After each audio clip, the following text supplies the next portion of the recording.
Ei, me conta uma coisa.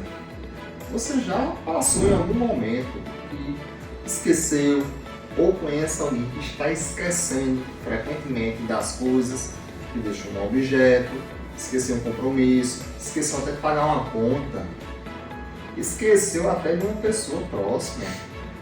Você conhece alguém assim? Já ouviu falar alguém dizer que está convivendo com uma pessoa dessa? Então vamos lá. Hoje aqui no Fala Neuro eu vou falar sobre perda de memória. Então se você não conhece esse assunto ou quer conhecer mais sobre esse tema, fica aqui comigo no canal, no Fala Neuro.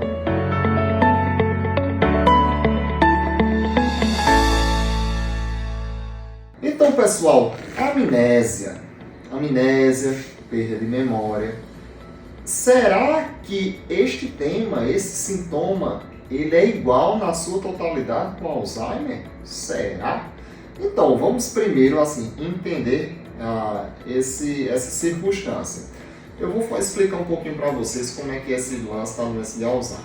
Enfim, a doença de Alzheimer é uma doença que cursa o quê? Com perda, com neurodegeneração, com morte de neurônios, de forma o quê? Precoce, em áreas que é o circuito, né, na áreas da nossa memória, né, que é um circuito de memórias, que nós chamamos esse circuito do circuito de papéis.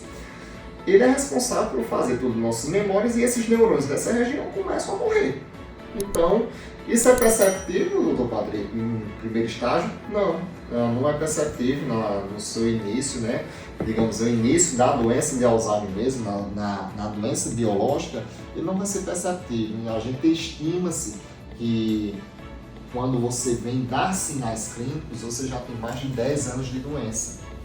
Então, a doença de Alzheimer, um dos primeiros sintomas que a gente pode sim perceber é uma dificuldade em si você realizar um planejamento, uma dificuldade em usar uma memória que nós chamamos de memória operacional. É aquela memória que suponha que você decorou o nome do telefone, decorou um recado, e você precisa usar logo ali imediatamente, no primeiro minuto, nos primeiros segundos, você começa a ter uma dificuldade em fazer a execução dessas operações no seu dia a dia. Então você começa a ter uma dificuldade também em realizar aquele planejamento, uma mente mais travada, uma dificuldade em fazer todo o planejamento, montar uma rotina que você já tinha bem pré-estabelecida. E lembrando que esses sintomas, quando se iniciam aí, a gente tem também o fator idade. Não quer dizer que isso acontecendo em pacientes abaixo de 30 anos vai ser indicativo de Alzheimer. Então, esse é o primeiro alerta que eu trago. Não é uma doença para existir abaixo de 30 anos de idade.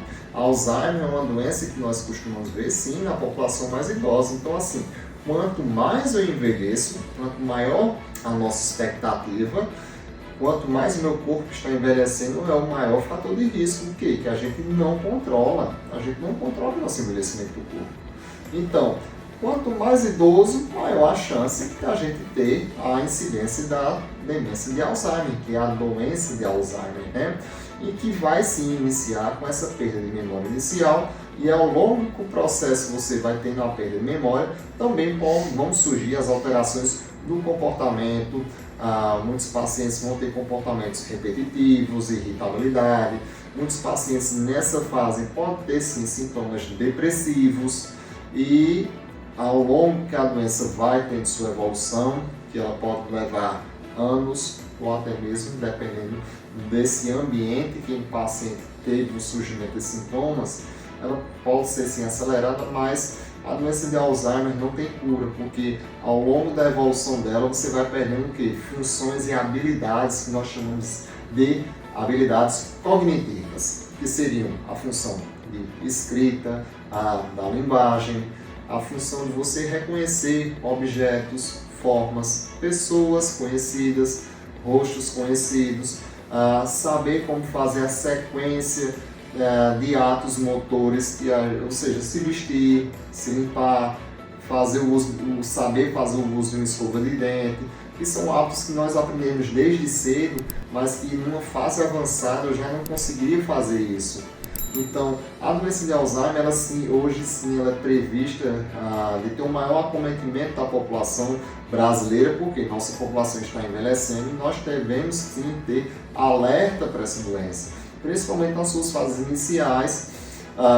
Nós temos tratamentos que são para os sintomas da doença de Alzheimer, mas que melhoram sim a qualidade de vida desses pacientes e a gente conseguir, digamos, esticar ali aquelas fases clínicas para que elas não acelerem de maneira rápida.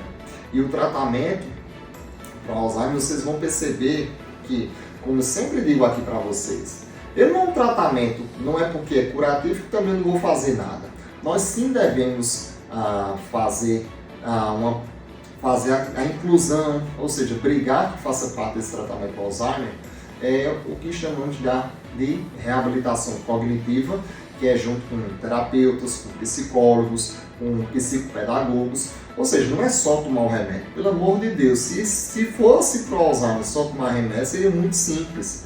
Mas nós precisamos o quê? Dar estímulo para essas áreas desse cérebro que ainda estão o quê? Preservadas, que não estão em neurodegeneração.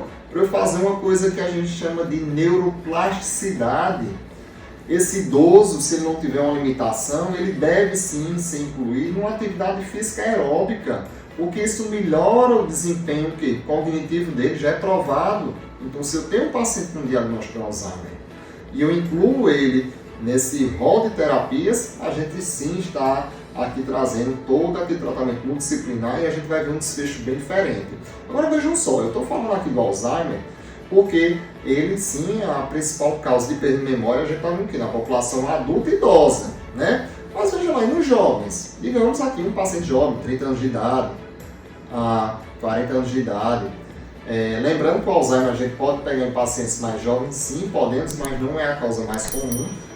Mas a gente vai trazer aqui outras questões. Então, assim, nos adultos jovens, principalmente aqui, lembrando, no pós-Covid, ou seja, na síndrome Covid tardia, a gente tem essa queixa de memória também, minha gente. É uma coisa comum que foi aqui frequente no consultório. Também vai trazer um prejuízo na memória.